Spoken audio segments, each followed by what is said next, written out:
अस्सलाम वालेकुम dear friends, उम्मीद है आप सब खैरियत से होंगे। हमारा आज का जो लेक्चर है सीआरपीसी का बहुत ही इंपॉर्टेंट लेक्चर है। आज के इस लेक्चर के अंदर हम जो चैप्टर स्टार्ट करने वाले हैं, इस चैप्टर से आगे आपकी सीआरपीसी एक्चुअल में स्टार्ट होती है। आज का जो ये चैप्टर है, चैप्टर नंबर 4, सेक्शन 42 से ऑनवर्ड। अगर आप थोड़ा इस चैप्टर को गौर दें, जो कि हमारे पास चैप्टर है 4, तो पुलिस की पावर्स आपको यहाँ से मिलना स्टार्ट हो जाएंगे। बल्कि चैप्टर नंबर 4 नहीं बल्कि 5 से।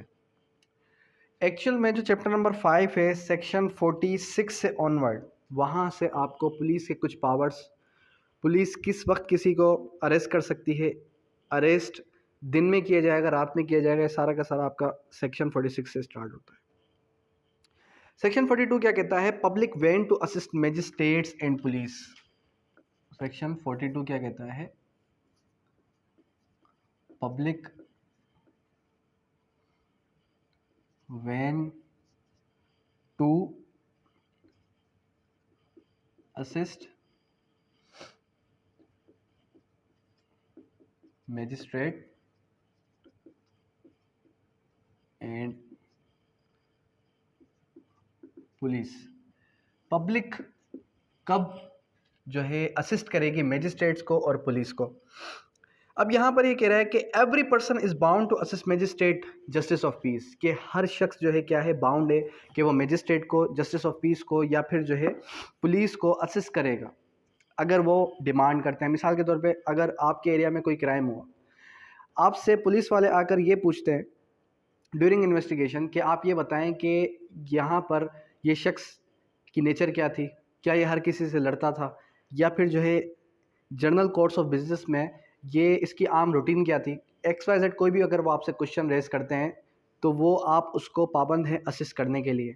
इसी तरीके से अगर मैजिस्ट्रेट आपको कॉल अपॉन करता है एज बीइंग अ विटनेस या फिर एज बीइंग अक्यूज्ड, किसी भी सूरत में मैजिस्ट्रेट आपको बुलाना चाहे तो बुला सकता है अपनी कोर्ट के अंदर, आप उसको पाबंद है असिस्ट करने के लिए।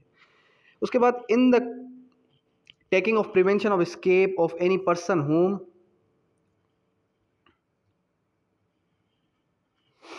whom such magistrate or police officer is authorise to arrest. कह रहा है कि अगर प्रिवेंशन है, ऐसा लगता है कि कोई शख्स भाग जाएगा, उस पर्टिकुलर उस सूरत में मैजिस्ट्रेट या पुलिस ऑफिसर उसको अथोराइज हैं अरेस्ट करने के लिए।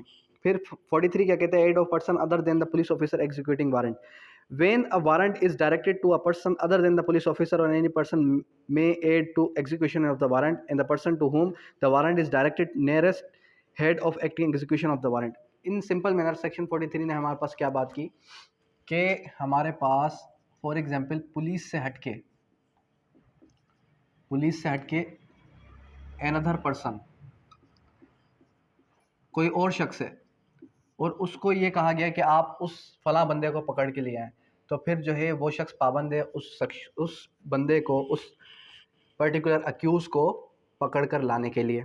उसके बाद 44 इतना कोई ख़ास इंपॉर्टेंट नहीं है। 45 क्या कहता है? Village headman.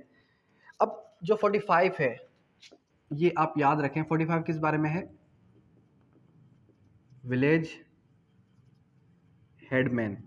विलेज हेडमैन मतलब कि जो सिंधी में तो चंगा मुर्स कहते हैं, उर्दू का मुझे कुछ कोई ख़ास पर्टिकुलर वर्ड याद नहीं है, लेकिन ये है कि विलेज हेडमैन हम उसको कहते हैं जो पूरे के पूरे गांव का एक सरमायाकार हो, पूरे के पूरे गांव का एक जो है बड़ा शख्स हो, जिसका एक रुतबा हो पूरे के पूरे विलेज के अंदर। अब इस विलेज हेडमैन को क्या होता है? इस विलेज हेडमैन को एक जो है डायरेक्शन मिलती है कि आपकी प्रीमिसेस में, आपके गांव के अंदर ये फला शख्स छुपा हुआ है, अक्यूज्ड है, विटनेस है, जो भी है, आप इसको पकड़ कर लेकर आए हमारे पास। तो विलेज मैन को भी डायरेक्शन मिल सकती है।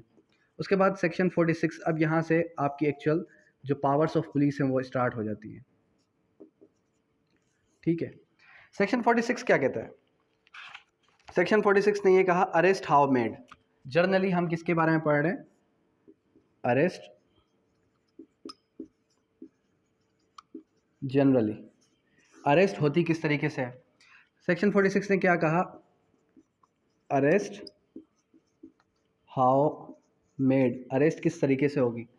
अब 46 के अंदर ये कह रहा है कि in making an arrest the police officer or other person making the same shall actually touch or confine the body of the person, यानी कि कहने का मकसद ये जिसको आप अरेस्ट करने जा रहे हैं उसको क्या करेंगे, पकड़ेंगे।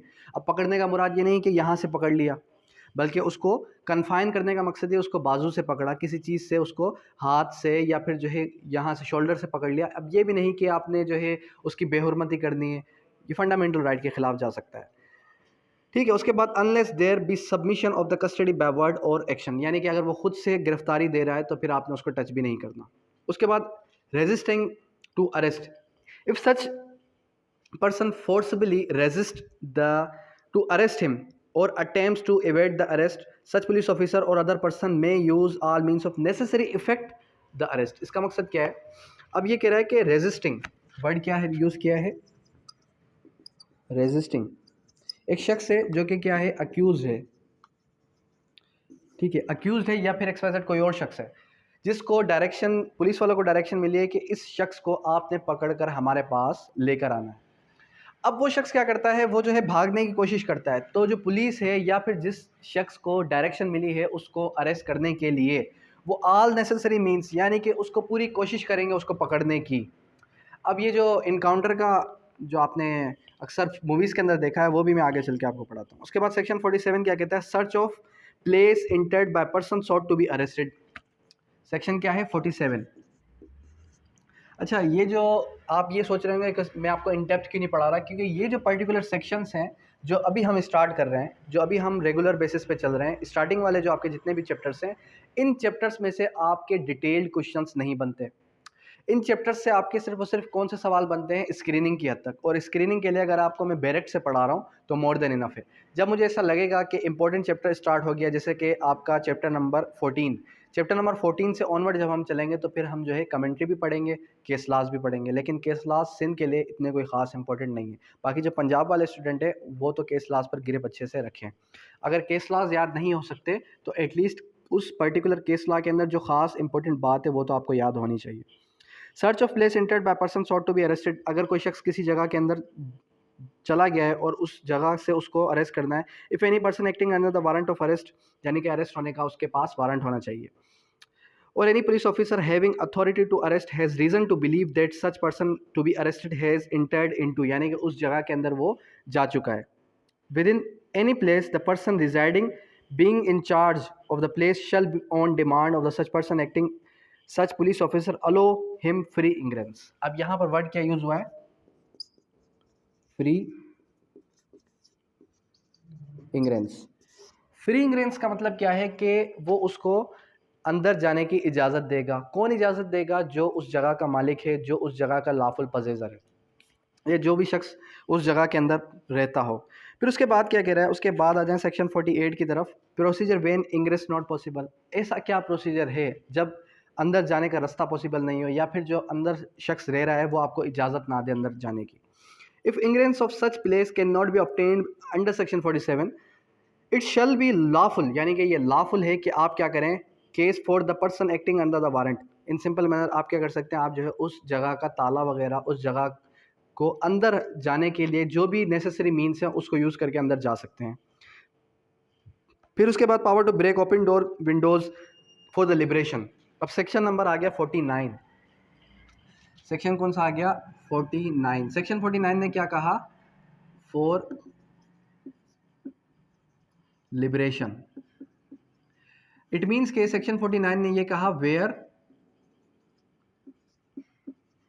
लिबरेशन इज नॉट पॉसिबल, जहाँ पर पुलिस वालों को किसी तरीके से अंदर जाने की जो है छूट मिल गई, पुलिस वाले किसी तरीके से अंदर चले गए। अब अंदर तो वो चले गए लेकिन अब वो बाहर नहीं निकल सकते, यानी कि चोर ने क्या किया, चोर जैसे अंदर आया, चोर को ऐसा लगा पुलिस वाले भी अंदर आ गए, और चोर ने क्या किया, चोर ने जाके और बाहर से ताला लगा दिया। तो फिर क्या करेंगे, फिर जाहिर सी बात है कि फिर जो है पुलिस जगह को अंदर से खिड़की दरवाज़ों को तोड़ सकती है। ठीक है, फिर उसके बाद सेक्शन 50 क्या कहता है, no necessary restraint, the person arrested shall not be subjected for more restraint if necessary to prevent his escape. अब सेक्शन 50 क्या कह रहा है, नो अननेसेसरी रिस्ट्रेंड। इसका क्या मतलब है? इसका मतलब ये है कि आपने ज़रूरत से ज़्यादा उसको डांट डपड़ या जो है उसको ज़ोर ज़बरदस्ती नहीं करनी। किस तरीके से? इट मीन्स के फॉर एग्जांपल अगर तो भागने का उसका ख़तरा है तो आप उसको अच्छे से पकड़ लें, लेकिन अगर भागने का ख़तरा नहीं है तो फिर ज़रूरत से ज़्यादा उसको जो है पकड़ पकड़ के रखना या फिर उसको मारने की कोशिश करना, ये सब आपने नहीं करना, जो अक्सर पुलिस वाले कर रहे होते हैं। ठीक है। Search of arrested person, search किस तरीके से की जाएगी? अरेस्टेड पर्सन एक शख्स है जिसको आपने अरेस्ट तो कर लिया, अब उसकी सर्च किस तरीके से करेंगे आप?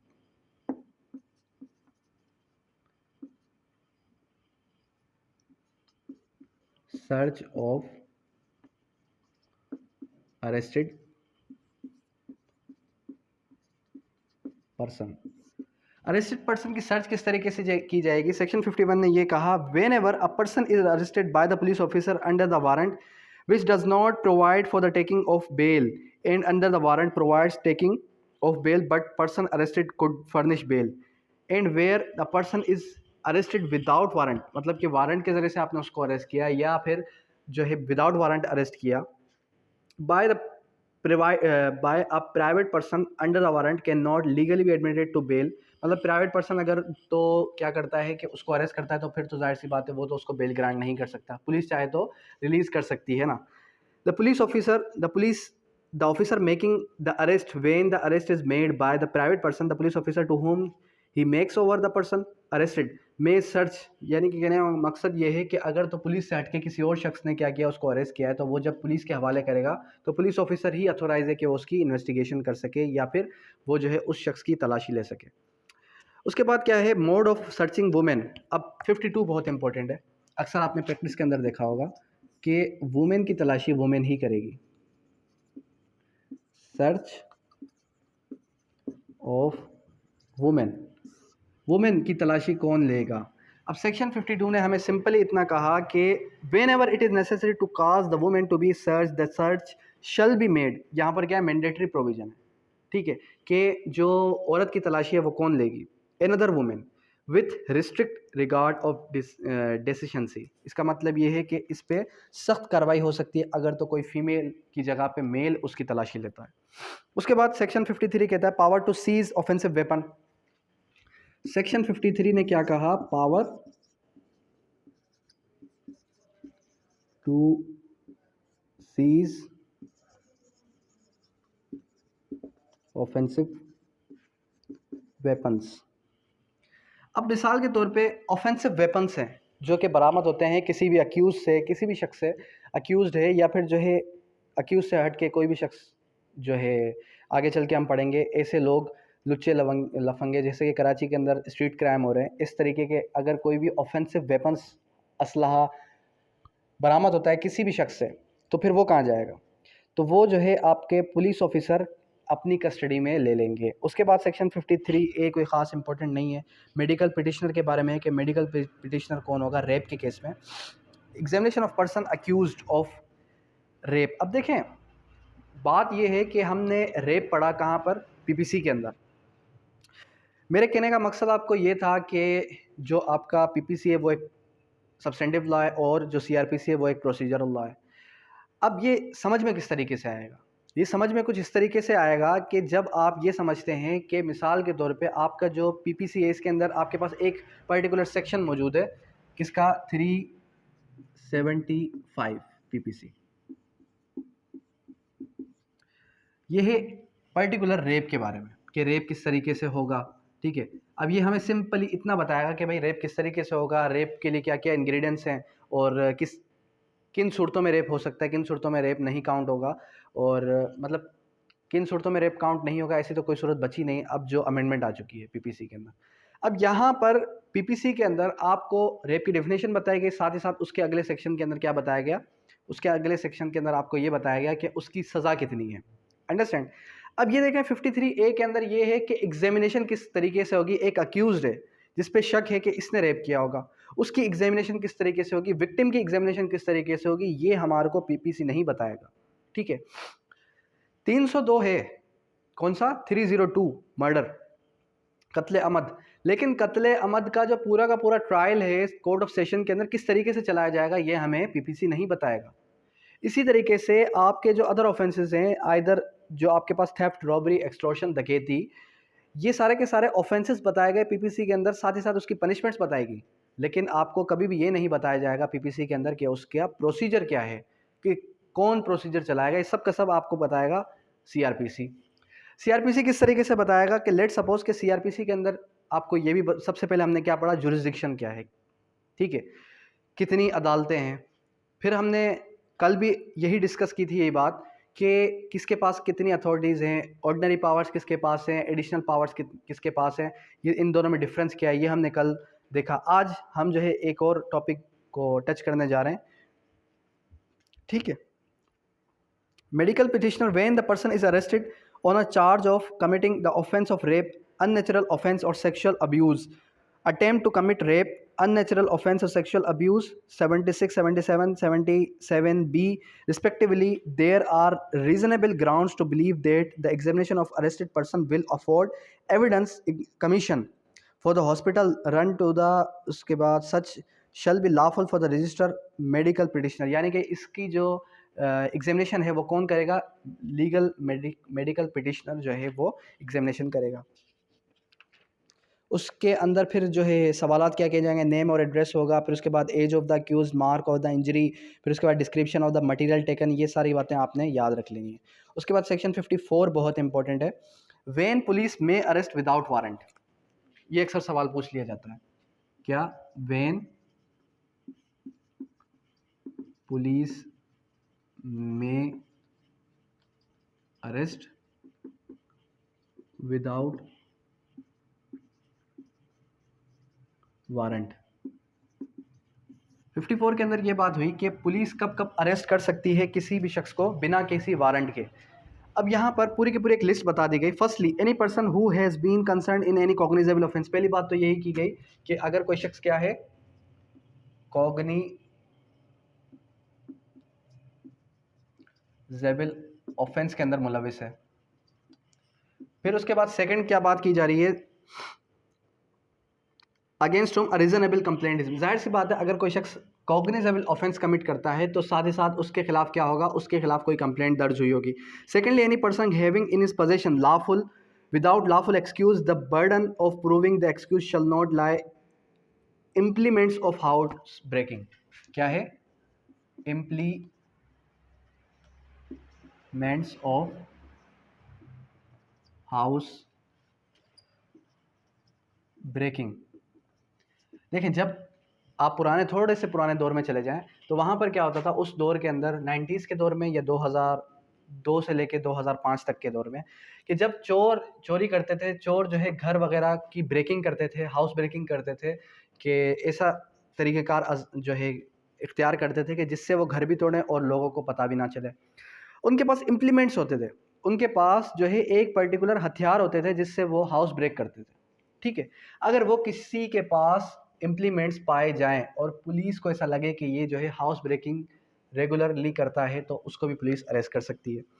उसके बाद any person who has been proclaimed as an offender, अगर कोई शख्स क्या हो चुका है, प्रोक्लेम्ड एब्सकॉन्डर डिक्लेयर हो चुका है। प्रोक्लेम्ड एब्सकॉन्डर का तो पता ही होगा, इश्तिहारी मुजरिम, ठीक है। प्रैक्टिस स्टार्ट कर ली जाए, ठीक है। अब ये ना सोचें कि सर हमारी एकेडमिक्स बहुत स्ट्रांग होगी फिर हम प्रैक्टिस स्टार्ट करेंगे। देखें, प्रैक्टिस ऐसी चीज़ है कि जो आपको ये सिखाती है कि कोर्ट के अंदर का प्रोसीजर क्या है।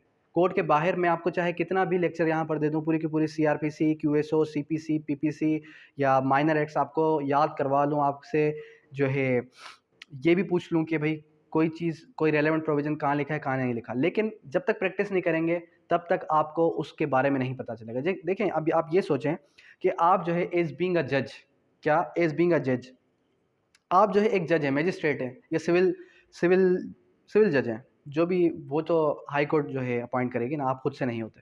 अच्छा, ठीक है। अब आप एक जज हैं, तो क्या समझते हैं आप कि वकील साहब किस तरीके से जिरा कर रहे हैं, ठीक है, चीफ किस तरीके से रिकॉर्ड किया जा रहा है, ट्रायल किस तरीके से चलाना है, आपको मैजिस्ट्रेरियल ट्रायल पता ही नहीं है कुछ, सिर्फ और सिर्फ ट्रेनिंग करके आके बैठ गए।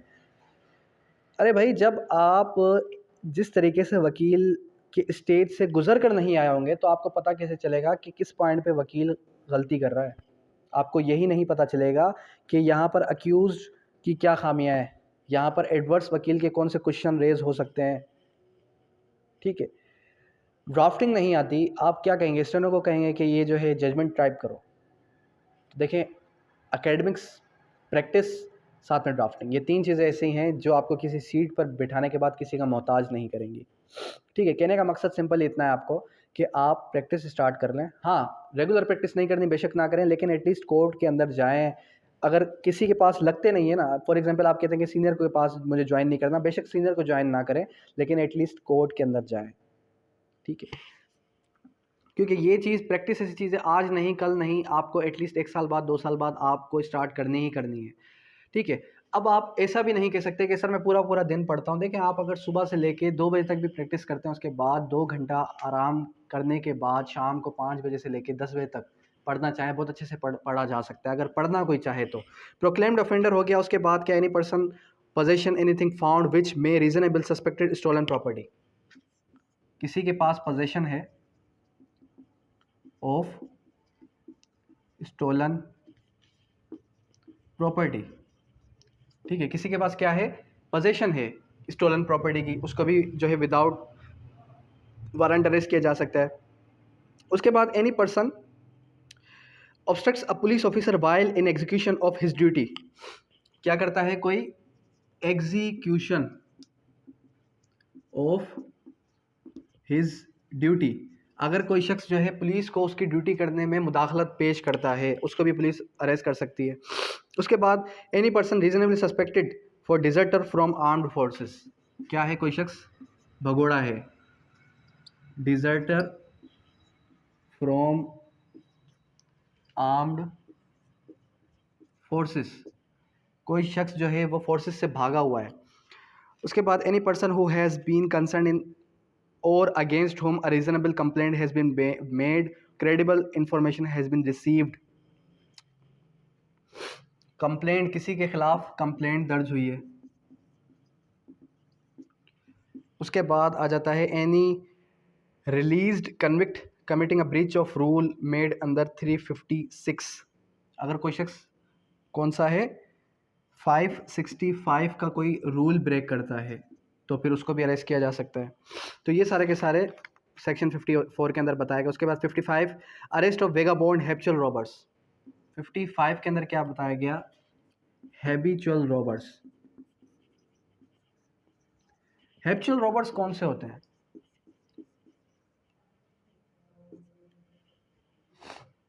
हैबिचुअल रॉबर्स कह रहा है कि any offence in charge of the police station में इन लाइक मैनर अरेस्ट और cause to be arrested any person found taking precautions to conceal his presence within any limits of his station, circumstances which afford reasonable belief that he is taking such precautions to view committing cognizable offense, कोई भी ऐसा शख्स है जो क्या करता है, cognizable offence करने जा रहा है। ठीक है, इसी के साथ साथ या फिर कोई ऐसा शख्स है वेगाबॉन्ड, हैबिचुअल रॉबर, लुच्चे, लफंगे, आवारागर्द, ऐसे लोग जो वन बिलिंग करने वाले लोग हैं, उनको भी पुलिस अरेस्ट कर सकती है अगर पुलिस अरेस्ट करना चाहे तो। उसके बाद 56 procedure when police officer depute subordinate to arrest without warrant. ठीक है, उसके बाद any order in writing when any officer in charge of the police station of any police officer making an investigation in chapter 14 required any officer subordinate to him arrest without a warrant, कह रहे हैं कि अगर investigation start हो चुकी है chapter number 14 की, ठीक है, यानी कि कोई पर्टिकुलर आप जो है इन्वेस्टिगेशन कर रहे हैं किसी भी एक ऑफेंस की, उसके बाद पुलिस चाहे तो सबऑर्डिनेट को, किसी भी सबऑर्डिनेट ऑफिसर को अथोराइज कर सकती है कि आप उस बंदे को जाके अरेस्ट करें। लेकिन जब भी ऐसा होगा तो वो पुलिस ऑफिसर क्या करेगा, उसको रिटर्न के अंदर ऑर्डर लिख के देगा उसको अरेस्ट करने के लिए। रिफ्यूज़ल टू गिव नेम और रेजिस्टेंस, एक मिसाल है सेक्शन 57 के तहत एक शख्स है जो कि एनसी नॉन कॉग्निजेबल ऑफेंस के अंदर गिरफ्तार नहीं बल्कि उससे पूछताछ हुई 57 के तहत, उससे ही सिंपल ये पूछा गया कि भाई आप ये बताएं हमें कि आपकी रिहाइश कहाँ पर है, सस्पेक्टेड पर्सन है या नहीं है, डजेंट मैटर, वो नहीं बताता, वो अपना नाम नहीं बताता, रेजिडेंस नहीं बताता, उसको पुलिस चाहे तो अरेस्ट कर सकती है विदाउट वारंट। ठीक है, उसको जब अरेस्ट किया गया, लेकिन अरेस्ट होने के बाद लॉकअप में जाने के बाद उसका थोड़ा दिमाग होश में आया और उसने क्या कहा, उसने अपना नाम और अरेस्ट नाम पता सब कुछ बता दिया। जब उसने नाम पता सब कुछ बताया तो फिर क्या होगा, पुलिस उसको बाइज़्ज़त बरी कर देगी। उसके बाद 58 क्या कहता है, parcel of offender into other jurisdiction, a police officer may for the purpose of arresting without warrant any person whom he is authorised to arrest. मतलब कि पाकिस्तान के अंदर आप जो है एक पुलिस ऑफिसर उसको कहीं भी अरेस्ट कर सकता है। ये नहीं है कि मिसाल के तौर पे उसने जो है क्राइम किया शहदादपुर के अंदर और शहदादपुर से बाहर वो चला गया किसी और जुरिसडिक्शन यानी कि टंडो आज़म या फिर हैदराबाद की जुरिसडिक्शन में, पुलिस ऑफिसर अगर चाहें तो वहाँ जाकर भी उसको अरेस्ट कर सकते हैं, लेकिन वहाँ पर एंट्री वगैरह बताएंगे उस कंसर्न जो भी उसका रेलेवेंट पुलिस स्टेशन होगा। 59 अरेस्ट बाय प्राइवेट पर्सन और procedure on such arrest, any private person में इन any person who is in view commit non-cognizable offence, any proclaimed offender and without necessary delay shall make over any person to arrested of a police officer in the absence of the police officer take such person cause him to be taken in the custody nearest police station। कह रहा है कि अगर किसी ने cognizable offence किया है, non cognizable offence किया है और उसको डायरेक्शन मिली है कि वो उसको अरेस्ट करे, अरेस्ट भी करेगा वो उसको, और जल्द से जल्द उसको क्या करेगा कि पकड़ के रेलेवेंट पुलिस स्टेशन में उसकी कस्टडी देगा। फिर यहाँ से 61, अच्छा यहाँ पर 61 बहुत इंपॉर्टेंट है कि persons arrested not to be detained more than 24 hours. 199 की जो है जो आपकी रिट है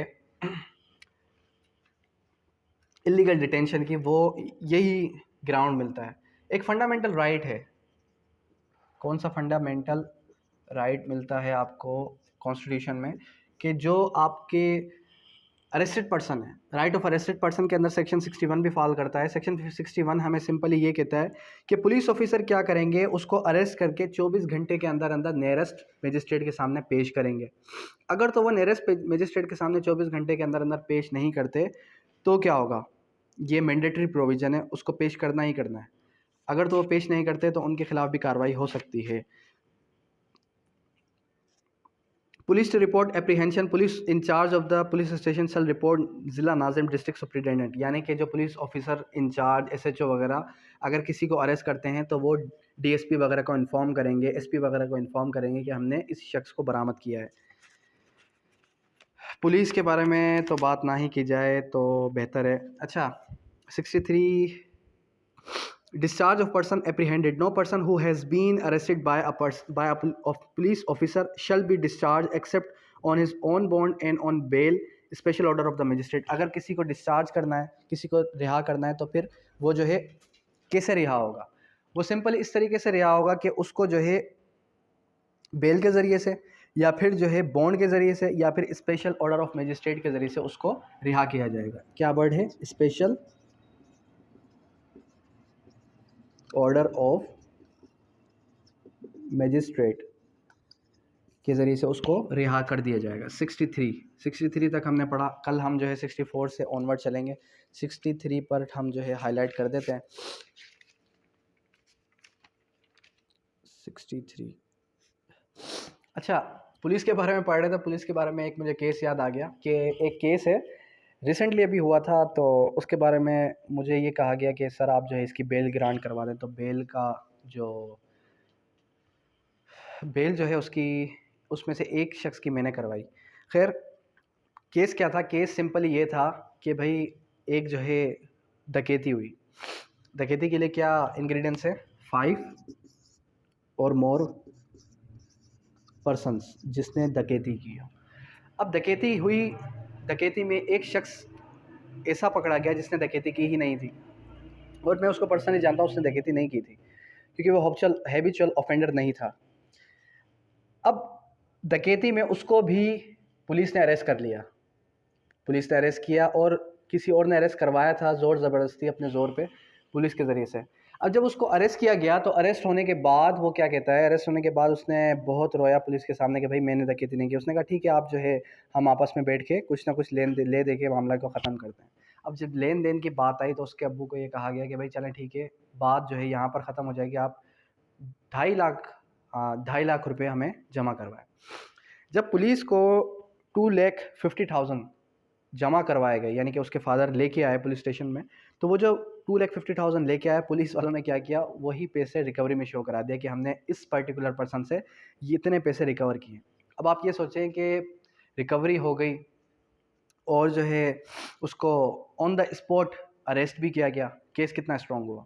तो जो इसकी बेल थी वो तो रिफ्यूज़ हो गई थी, कहाँ से, कोर्ट ऑफ सेशन से उसकी बेल आसानी से नहीं मिली। फिर हम जो है कहाँ गए, हमने हाई कोर्ट से उसकी बेल करवाई। कहने का मकसद क्या है कि पुलिस ना किसी के दोस्त अच्छे ना किसी के दुश्मन। तो अल्फाज तो बहुत हैं, लेकिन वही बात है कि लेक्चर रिकॉर्ड हो रहा है, फिर इंशाल्लाह ऑफ द रिकॉर्ड किसी दिन बात करेंगे इस टॉपिक पे। अब यहाँ तक कोई भी क्वेश्चन है, कोई भी क्वेरी है तो आप क्लियर करें। 63 तक आज हम चलें और इंशाल्लाह कल हम जो है 64 से ऑनवर्ड चलेंगे।